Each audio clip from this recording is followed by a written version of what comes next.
மனிதனுக்கு எப்போது இன்னலான சூழ்நிலை உருவாகிறதோ அப்போது அவன் இறைவனிடத்தில் மனமாற வேண்டுகிறான். அந்த இன்னல் நிலையிலிருந்து தான் விடுபட வேண்டுமென்று அவன் பிரார்த்தனை செய்கிறான். ஆனால் இந்த பிரார்த்தனையின் உண்மையான அர்த்தம் என்ன? அது பற்றி எப்போதாவது சிந்தித்ததுண்டா? பிரார்த்தனையின் அர்த்தமானது தன்னுடைய அனைத்து கவலைகளையும் அனைத்து வேதனைகளையும் தன் மனதில் குடிகொண்டுள்ள பாரத்தை முழுவதுமாக இறைவன் சரணங்களில் சமர்ப்பிப்பதாகும்.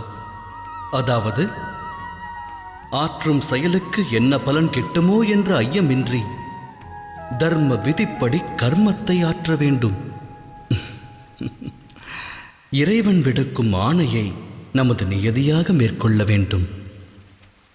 இதுவே பிரார்த்தனையாகும். ஆனால் அந்த இறைவனுடைய ஆணையை புரிந்து கொள்வது சாத்தியம்தானா? ஒரு மனிதனுடைய கர்ம வினை பலனே ஆண்டவனுடைய ஆணையின் வெளிப்பாடாகிறது. ஒருவேளை ஒருவன் கர்மங்களையே தியாகம் செய்தால் அது பிரார்த்தனையாகுமா?